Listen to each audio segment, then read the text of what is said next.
thanks to God for the rich heritage of this province as found in our people.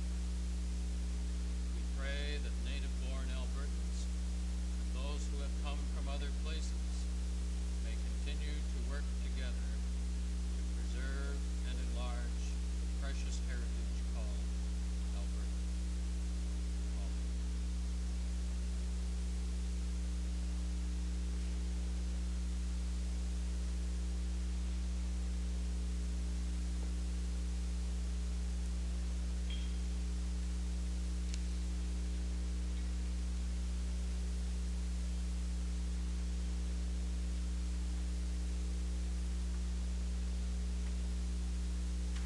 Introduction of visitors.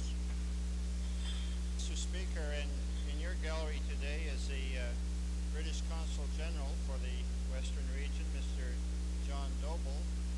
His posting was effective last November, and we welcome him here for his 4-year term. I wonder if Mr. Doble would rise and receive the welcome letter.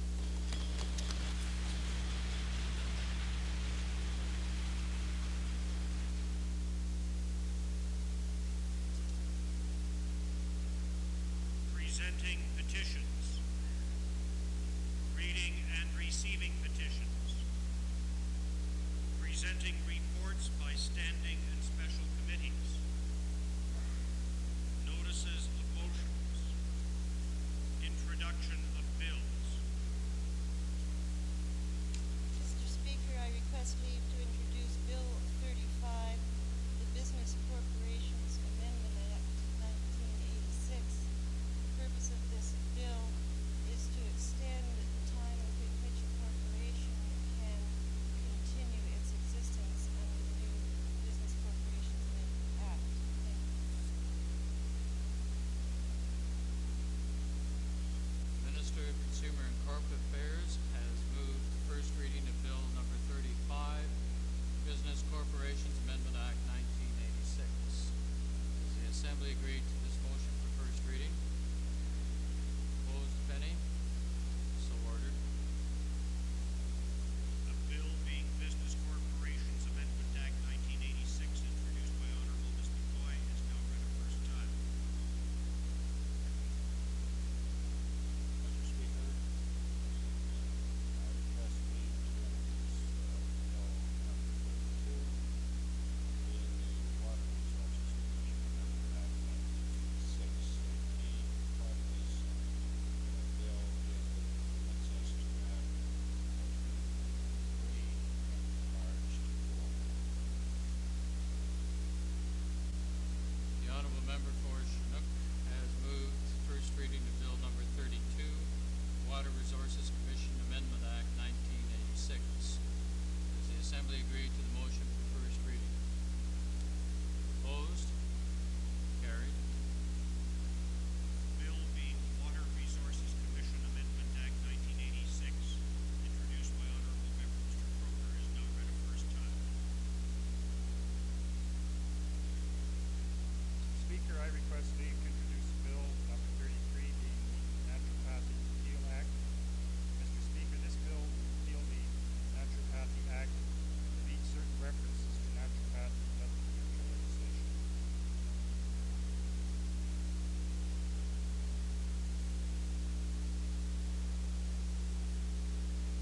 The Honourable Member for Ponoka Rimby has moved first reading of Bill number 33, Naturopathy Repeal Act. Does the Assembly agree to this motion for first reading? Opposed? Carried. Bill being Naturopathy Repeal Act, introduced by Honorable Member Mr. Johnson, is now read a first time.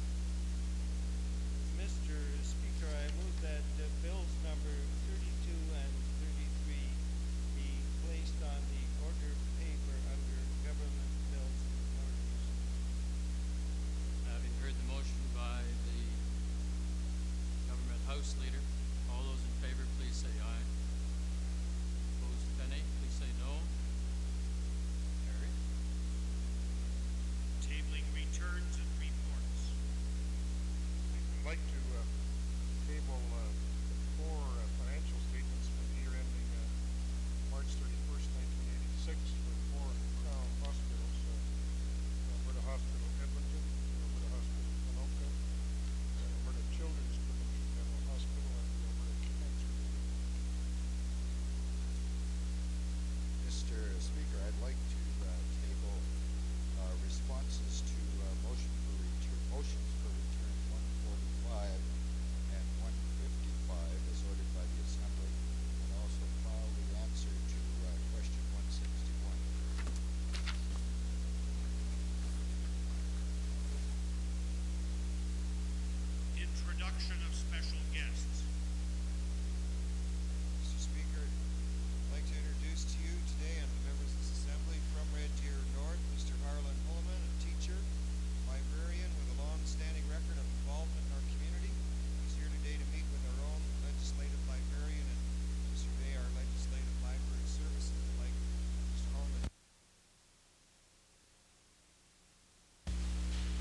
Bill 30 is asking for borrowing powers of up to $5.5 billion. Will the government now come clean and tell us what the real deficit will be?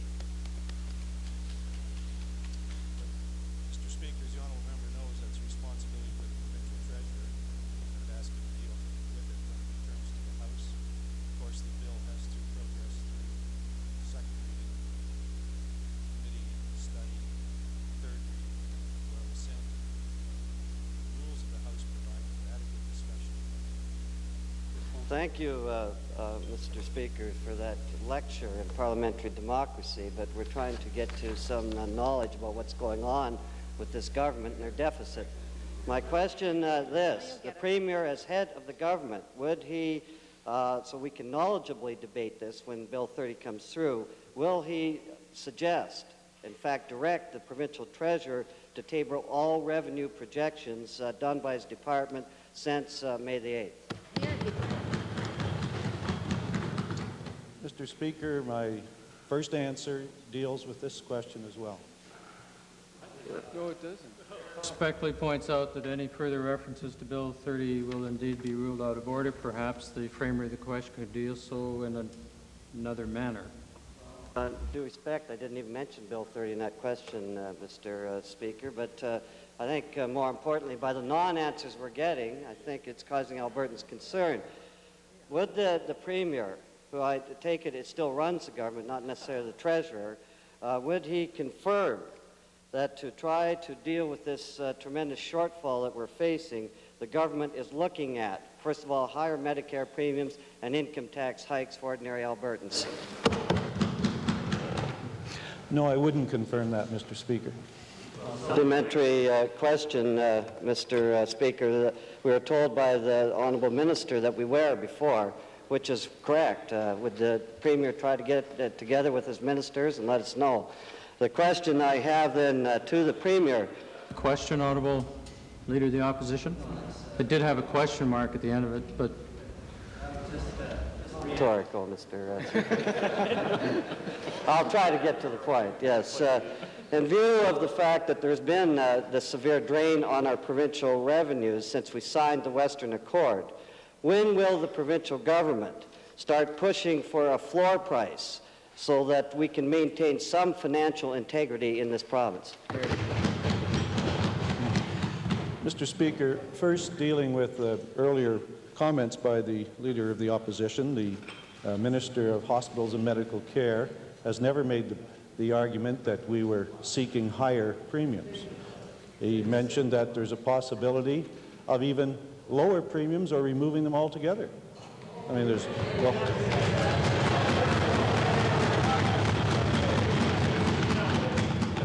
and the third option is higher. Three of them.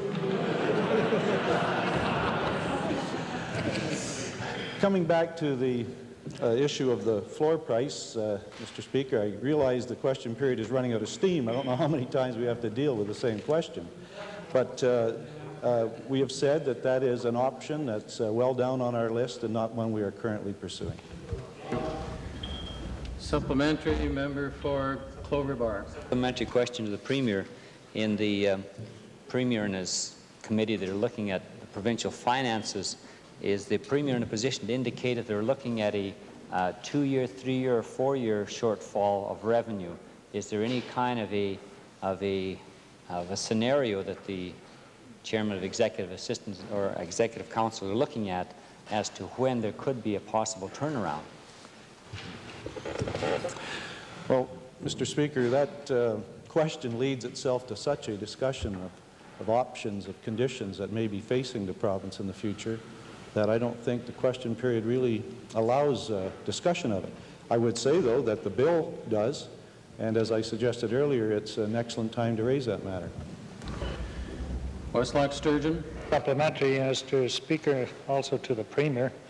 In facing the reality of Alberta's largest deficit ever, does the Premier plan to cut back not on people and not on programs, but on the waste in the budget that the Tory government has imposed on this legislature and the people of Alberta? Mr. Speaker, I don't agree with the debate part of his question at all, but not only do we work very hard to eliminate waste. We feel that members of this House should point them out as well. And I listened carefully through the estimates and did not really hear that much. As a matter of fact, I think I heard more arguments for increasing the budget rather than reducing it. Second main question, Leader of the Opposition. Selective hearing, they call it. My question, second set, is to the Premier. It's in regard to questions and answers from my colleague yesterday from Edmonton Highlands, where the Premier said he was convinced the PGRT will be removed and removed soon. I believe that's the words he used. Now, to say that the Premier must have some commitment from the federal government, my question is, could the Premier indicate then what firm commitment he has from the federal government that would lead to his optimism? Mr. Speaker, if you will recall, and other members will, I advised the House that I believed that it would be removed, and I still believe that. Well, do you believe in Santa Claus and the Tooth Fairy, too? My question... Thank you for the second question, Leader of the Opposition. Would the Premier care to respond to that question? All right, then, please, let's... Supplementary. Let's be consistent on both sides, then. That's right. Let's be consistent on both sides. Order. The Chair will be entirely consistent in response to your question. Would the Premier respond with regard to the Tooth Fairy and the other question? Oh. Let's come with the supplementary. Thank you. Could we have the question? My question is flowing from this. Has the Prime Minister, has he been in touch, the Premier been in touch with the Prime Minister, and has he set a firm and specific date with the Prime Minister for complete removal of the PGRT? Mr. Speaker, we've had a variety of discussions with the federal government at a variety of levels, and that leads me to my judgment and therefore to my belief that the PGRT will be removed and soon. Well, that's very nice, Mr. Speaker, but could the Premier tell us if he's actually spoken to the Prime Minister since Mr. Mass's announcement of last week? And if not, what is he basing his confidence on? Mr. Speaker, I haven't spoken directly to the Prime Minister, but my source of information leads me to the judgment and the belief which I've already outlined to the House. Well, isn't that interesting? Mr. Speaker, we've had a lot of discussion about the PGRT, but it's not even important enough to phone the Prime Minister. Could the Premier tell us why he hasn't taken it upon himself? Is it not important enough that he get on the phone to Mr. Mulrooney and tell him what this legislature has told them clearly? Mr. Speaker, I have followed the course that I felt would give me the best information, and that information is has led me to say to the House that I believe the PGRT will be removed completely and soon. Member for Clover Bar. Mr. Speaker, to the Premier, at the Premier's conference, did the Premier do any negotiating or any having discussions with the Premiers of Ontario and Quebec to have them lobby, as the primary consumers of our products, to try and influence the Prime Minister to realize how important the gas and oil industry is to this province? Mr. Speaker, I think it was one of the very successful efforts during the Premier's conference to discuss with all the Premiers, but certainly the Premiers of Ontario and Quebec, representing the major consuming provinces, the importance of Alberta's energy industry. And I felt that for the first time there was a complete endorsement of the importance of the energy industry, how whether on a short-term temporary basis it may provide lower prices for energy in their province, that they feel more important than that in the long run is that the industry is healthy and finding supplies for the future. I was very pleased by the attitudes of the Premiers, and I think it was a significant breakthrough.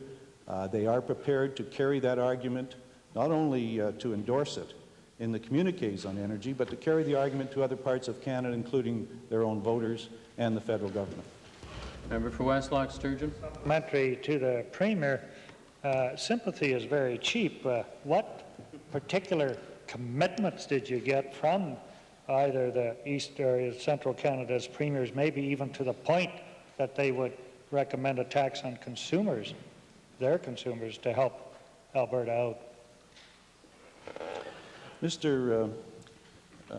Speaker, in a meeting like the Premier's Conference, I think the most important thing was the realization that all premiers agreed to of a shift away from national policies that are supporting, that have been supporting manufacturing and industrial regions. Shift of national policies away from those regions towards commodity and resource regions. Now, that's a significant position for premiers in Ontario and Quebec, who represent mainly manufacturing and industrial regions, to commit to. And they are prepared to carry that message to the federal government and, of course, to their own constituents. I think that was a significant breakthrough, as I said before, and should be very helpful to our province in the future. Main question, Leader of the Liberal Party. Speaker, I think we'll continue the questions on the energy to the Premier in the light of the increasing tragedy in this province of 30 to 40,000 unemployed.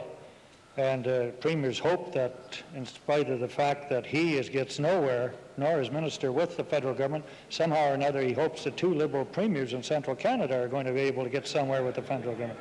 It's rather intriguing indeed. But in that fact, can Premier tell the Assembly what the industry's take-up date to date has been on the inventive programs announced in the June 12, 86 speech from the throne?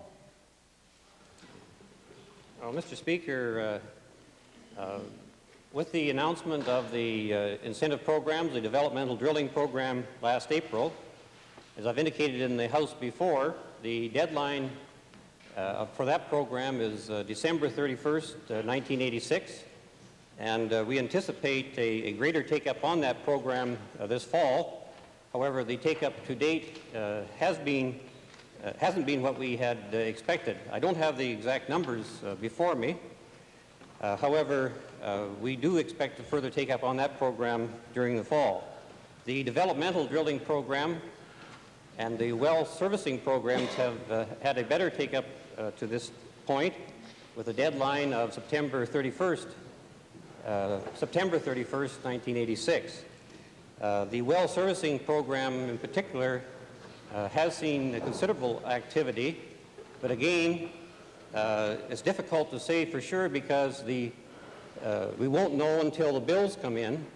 The companies that are doing the work have to pay the contractors before they can submit their bills. So at this stage, it's difficult to say. However, because of the cash flow problems of the industry, it certainly is not being taken up as well as we would have hoped it would be. Mr. Speaker, to the Minister, I know the count might be difficult, but I suspect if he takes off his shoes and socks, he'll be able to count on both hands and both feet the number of take-up. But nevertheless, could the Minister tell the House whether he has any alternatives, any other programs that be offered to assist the oil industry, the fact that the other programs are just not working out? And in spite of the Premier's belief in Santa Claus, I doubt if he'll get them all done by Christmas. Well, Mr. Speaker, I think that it's wrong for the leader of the Liberal Party to be making a conclusion that the programs haven't worked out. Let's judge that once those dates of expiry come. And we are assessing it on an ongoing basis as to whether there should be any modifications to those programs. But in terms of other steps, we've looked at a wide option a wide variety of options and proposals. And as I indicated previously, I did present a proposal to the federal minister in Calgary last Thursday, and the officials in our departments will be meeting with respect to that proposal, and subsequently I'll be meeting with the federal minister on it as well.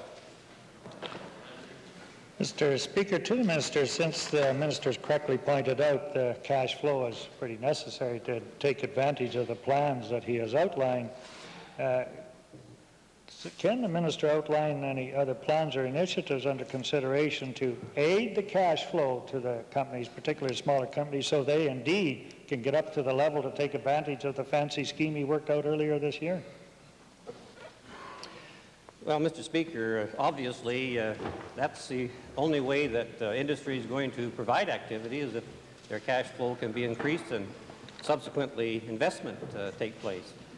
And the objective of the proposal that I presented to the federal minister was precisely along the lines of increasing cash flow. A supplemental, Mr. Speaker, to the minister, in point of view, the fact that one of the ways of increasing cash flow is not only getting money up for oil, it is it is making a favorable climate for investors to give money to the companies, which they then can invest. Has the government worked out any stabilization plan, any long-term stabilization plan, so the investors of this country could have some confidence in putting money into the oil business? Well, Mr. Speaker, each question leads me to say that what I said publicly last Thursday, that the proposal that we presented to the federal minister was a income stabilization program or a cash flow stabilization program. Supplementary, member for Calgary Forest Lawn. Mr. Speaker, given the minister's admission that the drilling assistance program is a failure to date, only 14% of the rigs are working, what is the source of the optimism he expressed that there'd be a greater take-up in this program in the fall? Well, Mr. Speaker, the honourable member from Calgary Forest Lawn would love to see these programs fail. In fact, you see smiles of joy on their faces every time you see you see the program not be taken up. They take glory in failure. That hasn't happened. The programs are in place. Companies are making their applications, and some activity is taking place, and I hope that there will be more. But however, the cash flow situation is a problem, as I've indicated, and we've made a presentation to the federal government, and it's our intent to try to assist the industry to improve their cash flow situation. Main question on behalf of the representative party, the member for Clover Bar, followed by the member for Vegreville. Mr. Speaker, my question is the Honourable Minister of the Environment. And on July the 18th, the Minister committed to create a registry in order to record all toxic waste sites. Can the Minister indicate if that registry has been created by the Minister? Mr. Speaker, I also recall at the day that I responded to questions of the legislature, I indicated that I would be undertaking a five-approach program that would begin in the fall of 1986. The work is being done with respect to that matter right now. We haven't kicked into it. And one of the reasons that I want to delay it to the fall, we also intend on asking the people of Alberta to contribute with their basis of their knowledge to help us find such landfills in the province of Alberta. We thought it'd be best to kick that in when the summer holiday season had been over, so that we could deal with a maximum number of Albertans. Mr. Speaker, the Minister indicated he was reviewing the joint venture agreement between Bow Valley Resources and Alberta Special Waste Management Corporation. Can the Minister indicate when that final agreement will be signed?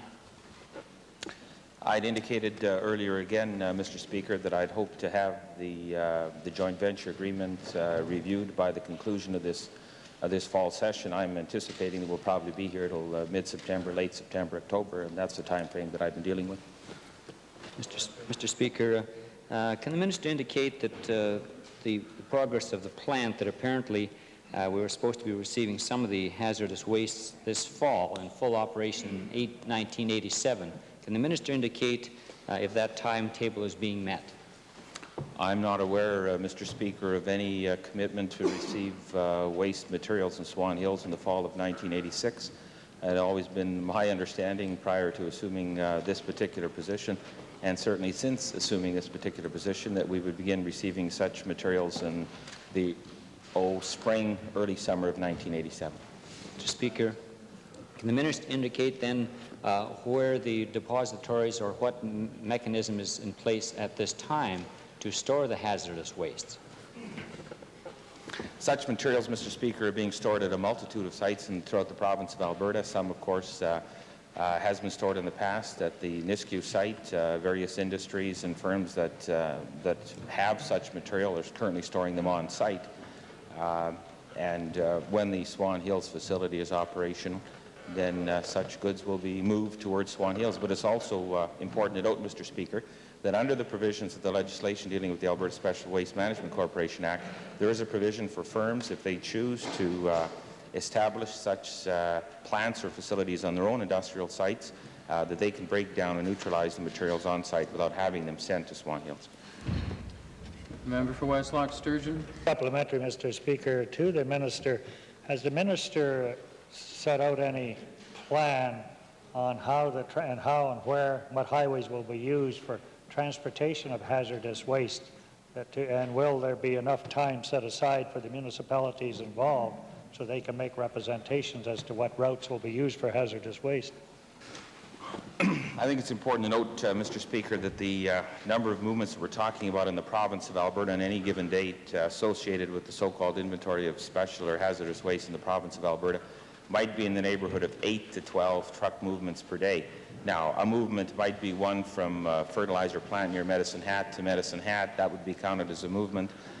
We've had a study undertaken by an outside consultant with respect to all of the roadways leading to Swan Hills and having them evaluated in terms of their safety aspects, the gradients, the bridges, number of accidents that have occurred in the past. And it appears that, quite frankly, that most of the roadways in northwestern Alberta are very, very safe. In terms of dealing with municipalities, that's been an ongoing matter. Just recently, the City of Edmonton passed a bylaw. City Council approved it there. City of Calgary just recently has done, dealing with their dangerous goods routes. That's an ongoing system. It's a continuous one, and it's the responsibility of municipalities on an ongoing basis. There's simply nothing new with respect to the procedure in place. Supplementary, Edmonton, Glengarry. Thank you, Mr. Speaker. In the review of the joint venture agreement with Bow Valley Resource Services that was just mentioned, is the minister considering, or is he willing to consider, either reducing the rate of profit guaranteed to Bow Valley Resource Services or requiring them to increase the negligible risk that they are now taking in the venture, either one or the other? Well, Mr. Speaker, on numerous occasions we've discussed that matter here in the Legislative Assembly, and I've responded to those questions in the past. It's also my understanding that there's a motion on the order paper, and I would look forward to a debate with respect to this matter when it comes up. Thank you. Member for Vegreville, followed by the member for Calgary-Buffalo. Thank you, Mr. Speaker. My questions are to the Honourable Minister of Agriculture, and it relates to recent concerns expressed about lending provisions of the Farm Credit Stability Program. Given the fact that a large number of farmers in Alberta find it necessary to work out and supplement their income from off-farm sources, can the Minister indicate to what degree these off-farm sources of income are considered as it relates to determining cash flow viability? Mr. Speaker, might I begin by congratulating the honourable member for being the author of the NFU news release yesterday. I'd also indicate to him that we're gratified by the uptake of this very important program, and to answer him in a very direct way as it relates to his question, that is used in its totality as it relates to one's repayment ability. Off-farm income is allowable to be calculated as it relates to repayment ability.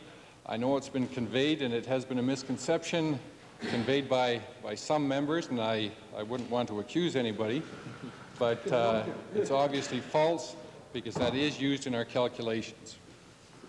Supplementary to the Minister, Mr. Speaker, my sources include Unifarm and submissions from individual producers, and I think the Minister would like to consider those representations as well.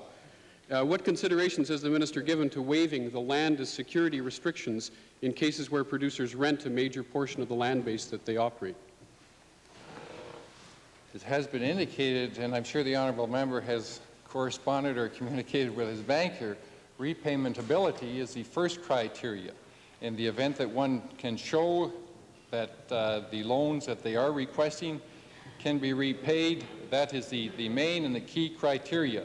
In the event that security is available, it's only natural that security will be asked for, but repayment ability is a key criteria. Perhaps the Minister should apply himself and see that land has to be taken as security under most most loans. Would the minister consider using separate guidelines for the two types of loans, that is, the loans that are intended to help farmers who are in need refinance, the Schedule A and B loans, and the other types of loans which are intended to help farmers with new acquisitions, Schedule C loans? Well, as the honourable member is aware, I'm sure, at least he should be, because it was issued with the news release that he didn't take an opportunity to read when we first introduced this legislation, but I'm sure he's had the chance to read it since then, whereby there is a different criteria for those who are in the process of refinancing as compared to those who are borrowing for new purchases, and that lending criteria has been extended far beyond the traditional lending criteria of the banking institutions, whereby this government is assuming a portion of that guarantee so that we can extend it to the full 100% for refinancing present loans that are out, Mr. Speaker. Supplementary to the honourable minister, based on recent experiences farmers have had with the $200,000 limit and the no stacking provisions, what consideration has the minister given to waiving these restrictions, at least as they relate to the refinancing type of loans? Mr. Speaker, we acknowledge that there is a large farming population. We also feel a strong obligation to involve as many of those farmers as we possibly can in this very worthwhile program. And because of that, as I mentioned to the honourable member, I'm sure this is the fourth or the fifth time, that we didn't feel we should allow stacking provisions so that we'd have the broadest possible spectrum involved in our lending criteria. I must say, Mr. Speaker, I sense a consistency here, as I did in Ottawa, whereby, and I want to be careful with my words, because in one moment, the leader is asking us to reduce the deficit. The next moment, his members are asking us to spend more, and they're speaking out of both sides of their mouth, and if that's not hypocritical, I don't know what is. One thing my MP never learned in Ottawa is humility.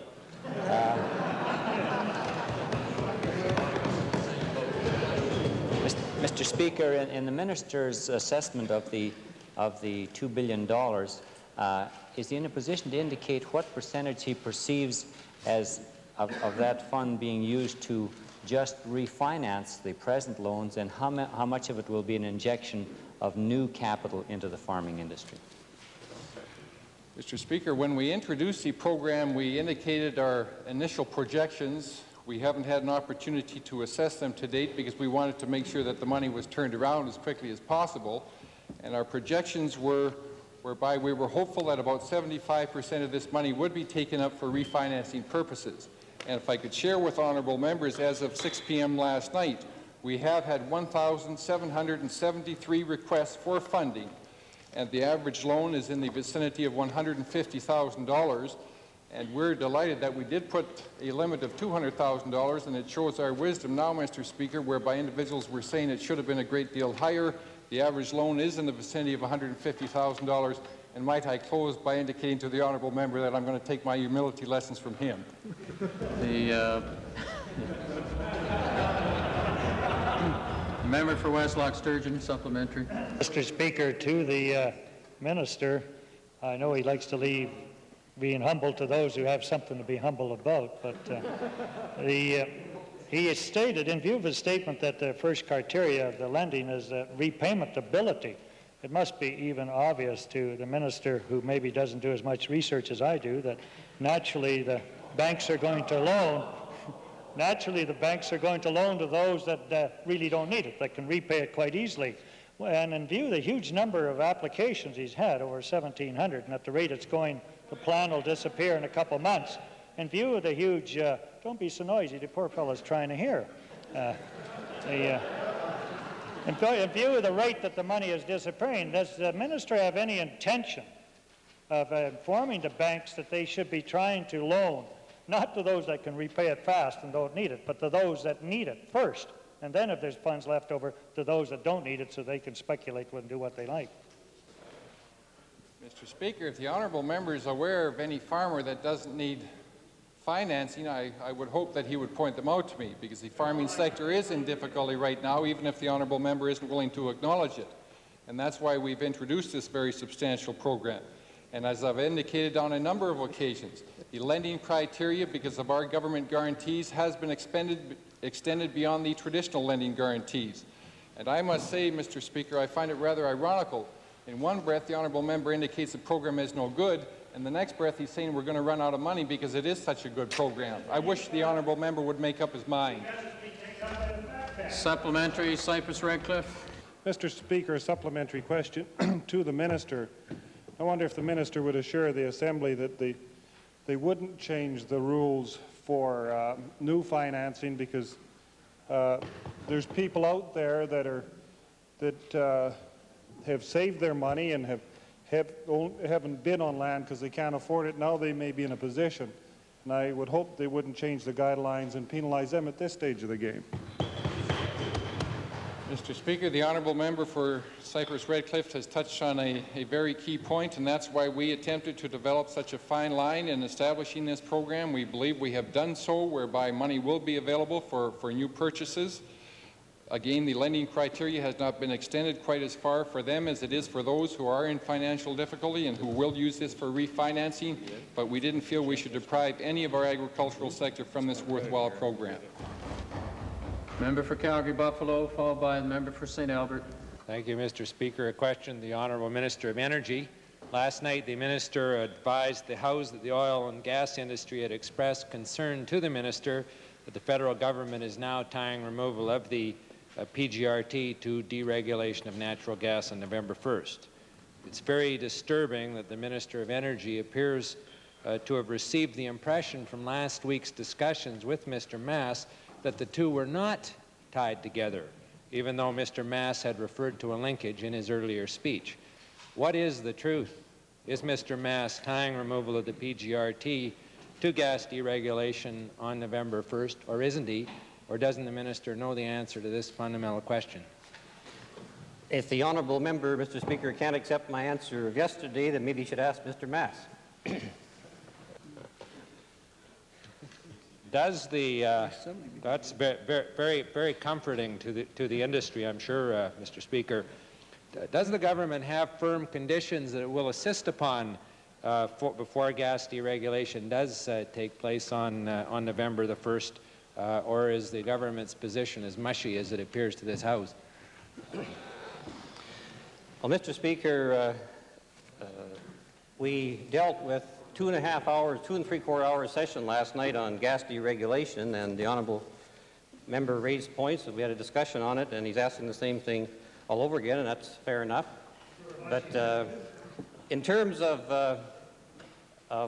gas deregulation, as I've indicated over and over again, that we will be trying to achieve the date of November 1st for total deregulation. However, there are a number of concerns that have been raised by the industry, and they are important concerns, and we will be addressing those concerns with the other two provinces that were involved with the agreement and the federal government. And I have had discussions with Mr. Mass on the topic, as I've already indicated, and the industry also are making their position known to the federal government as well. We will be trying to work together to remove those obstacles so that we can proceed on that particular date. Mr. Speaker, can the minister tell this House how many hundreds of millions of dollars it estimates gas deregulation will cost the industry in Alberta over the next year, or is this something else that the government hasn't thought about? Well, Mr. Speaker, first of all, it's a hypothetical question, and I don't think the honourable member can assume that that it's going to cost the industry extra dollars in the next year. We, as I indicated, are addressing the concerns of the industry, and hopefully we will be able to achieve deregulation by that particular date, and we'll be working towards it. Topic are ruled out of order because they can be raised indeed when it comes to committee of the whole with respect to that particular bill. Chair recognizes the member for St. Albert. Thank you. Chair recognizes St. Albert. The point of order. Be a little clearer on that ruling, because that's a new one to me. Point of order. I doubt that. I doubt that. Thank you very much, but the chair will recognize the member for Calgary-Buffalo first. Well, you know, point of order, Mr. Speaker, on that. That philosophy could be used to preclude questioning on any topic that might be considered to arise in future. This is certainly a matter of urgent importance to the public at this point of time, and the House is entitled to an answer.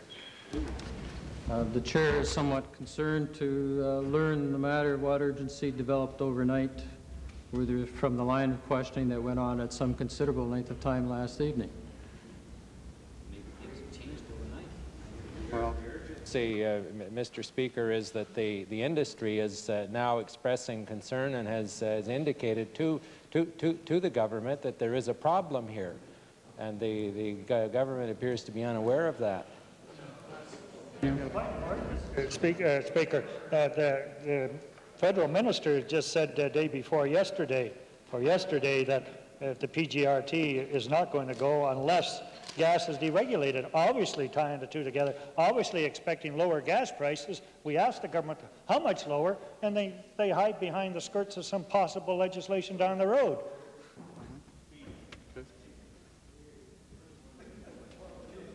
Final supplementary on this issue, then. The chair has listened carefully, but is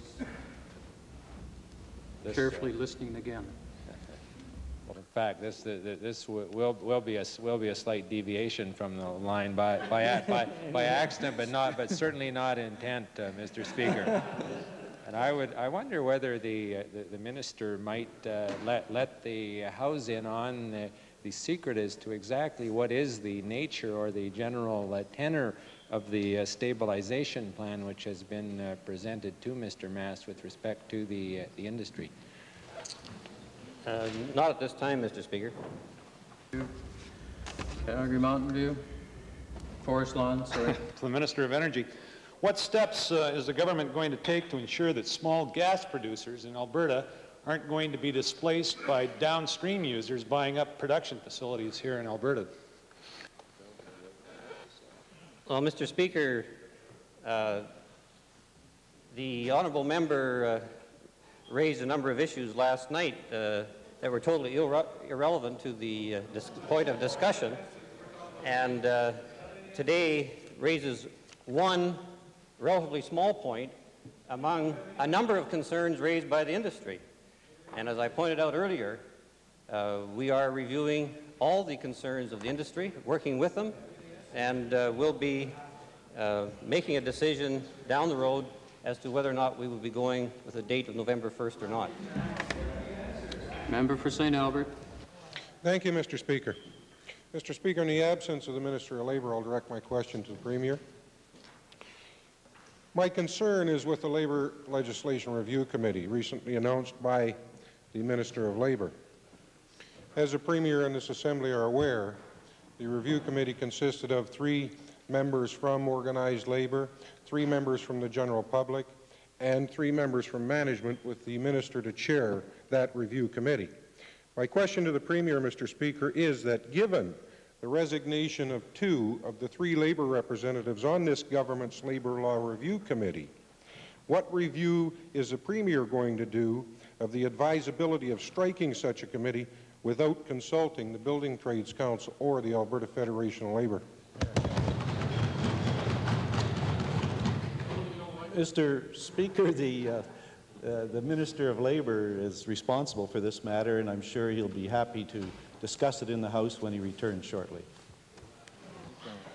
Supplementary, Mr. Speaker. I hate to belabor this, but in striking this committee, did the government give no consideration to the tenuous position that all Labour representatives were placed in the absence of consultation with these 2 organizations, or did this government just simply not care?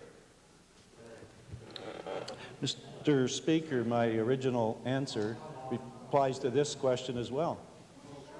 Supplementary, Mr. Speaker. I really get off on these non-answers. Will the Premier now direct the Minister to abandon this process and establish instead an all-party committee of legislators to review the labour legislation as it currently exists in the province of Alberta? No, Mr. Speaker. Supplementary, Mr. Speaker. Since the Premier rejects in his non-answer that it's the role of legislators to review the province's legislation, will he at least direct the minister to replace the resigning members on this committee with individuals nominated or elected by the Alberta Federation of Labour or the building trades? Mr. Speaker, that is a matter that the Honourable Minister of Labour would want to deal with when he returns to the House. Thank you. Supplementary, member for Red Deer North. Supplementary to the Premier. Supplementary to the Premier. Has the Premier received any information, either directly or indirectly, that others in this province who are involved in positions of authority within the labor movement have already expressed a desire to fill the vacancy on that committee created by the pressure applied by the card-carrying communist president of the Alberta Federation of Labour?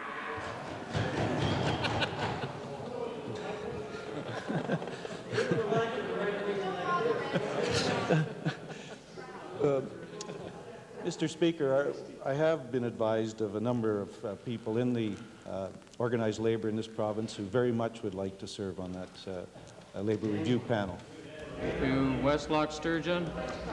This question is to the Premier also. Is Alberta Liquor Board's court action, or in the court action against legally striking union, an indication that this government advocates resolution of labour disputes through the courts rather than through fair and equitable labour legislation?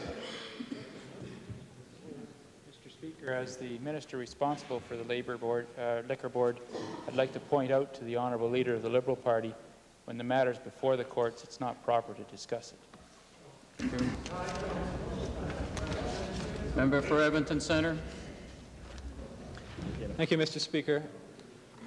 During the Department of Community and Occupational Health budget estimates, the Minister spoke about the improved health promotion programs at the community level.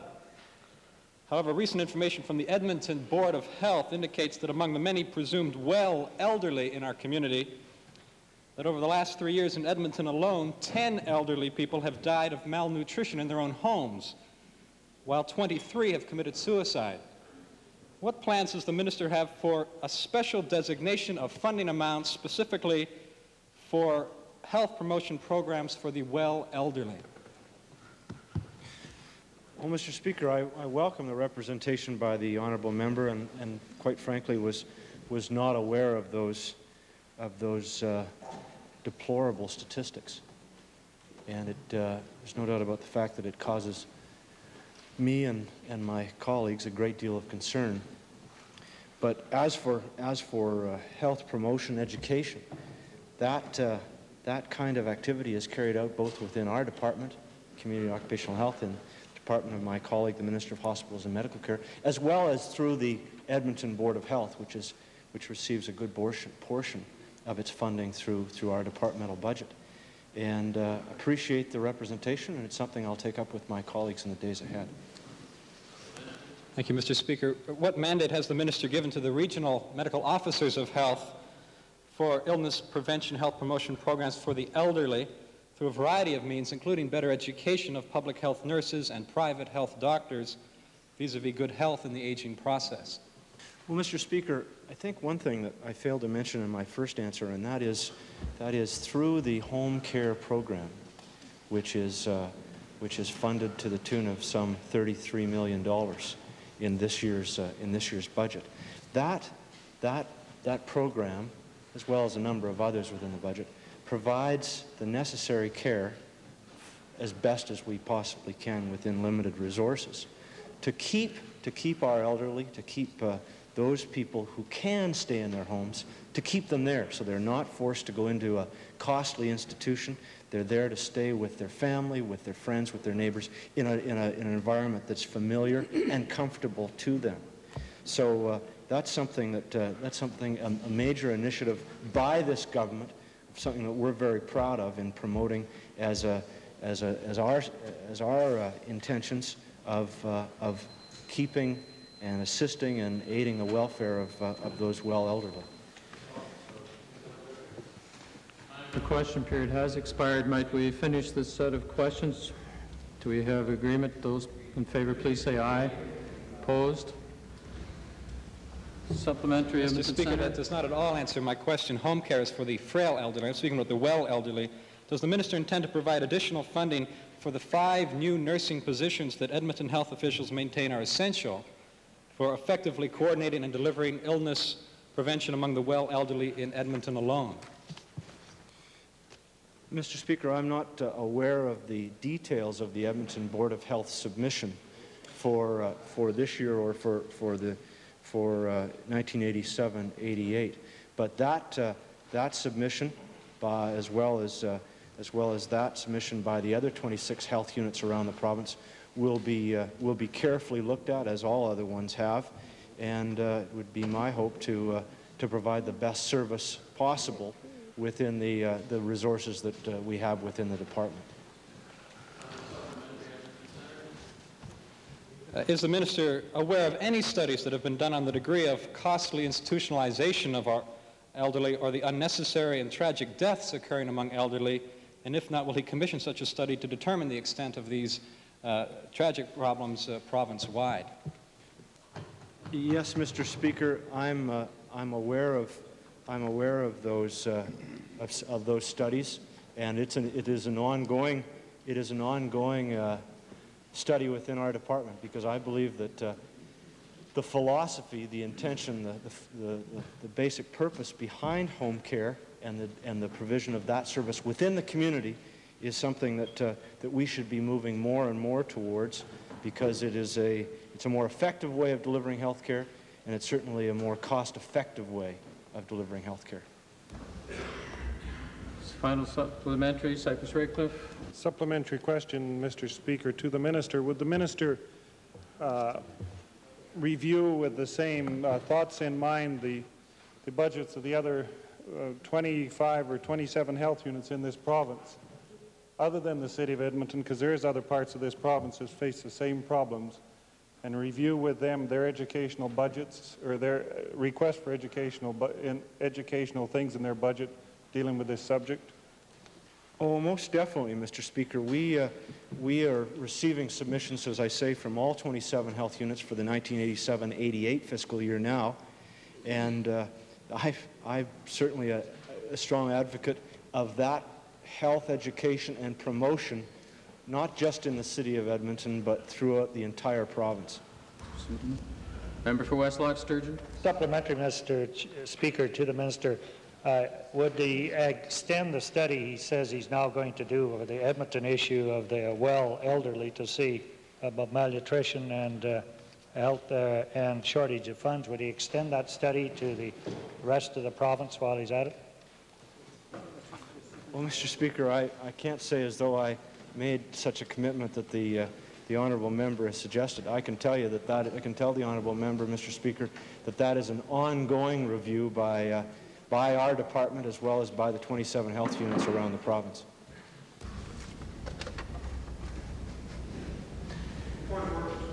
Which is? Mr. Speaker, my point of order is that during question period, the member for Red Deer North made some reference to a card-packing commie. Is that almost as bad as a card-packing PC? You know, I don't think that deserves any place. Member. I know the sound system here has its deficiencies, and perhaps you did not hear, but the chair called the member to order at the time it occurred. Thank you, Mr. Speaker. Thank you. The Minister of Social Services wishes to give supplementary information from a previous question period to an issue as raised by the member for Edmonton Calder. Thank you, Mr. Speaker. Mr. Speaker, yesterday I received procedural questions respecting the 5 job-finding centres being funded by Alberta Social Services. And as a preface, I would like to stress again that these are pilot projects, experiments, if you will, and I have committed to report to the legislature early in 1987. And Mr. Speaker, I also committed to get some detail on the arrangements between centres and the department in terms of recruiting clientele. Each job finding centre is guaranteed payment for a minimum number of clients, that is 30 per class, and there are no quotas given to income security workers. The other area, Mr. Speaker, that I think was raised related to whether clients could take programs at another centre. And Mr. Speaker, staff does not recall any client making representation to retake a program at another centre.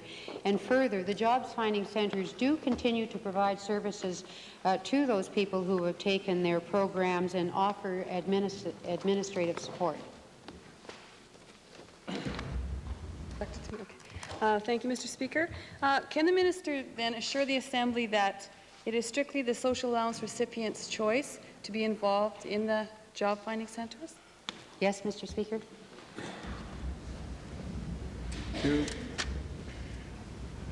Orders of the day. Might we revert briefly to the introduction of special guests?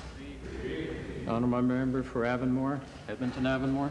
Mr. Speaker, it is my pleasure to introduce to you and through you to the members of this Assembly several special visitors today. Patricia Hartnagel and Colin Park, representing Project Plowshares, Julie Ann LeGras, representing Alberta Status of Women Action Council, Tom Monto and Bob Nickel, representing the New Democrat Anti-War Committee, Terry Matvichuk, representing the New Democrat Women's Section, and Juliette Trudeau, representing Voice of Women. I would ask that this Assembly accord them a warm welcome.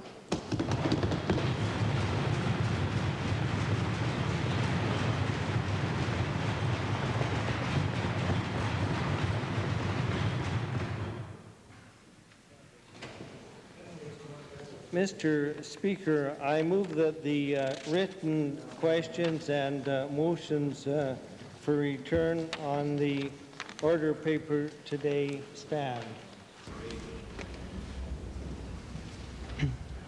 Having heard the motion by the Honourable Government House Leader, all those in favour please say aye. Aye. Opposed, if any, please say no.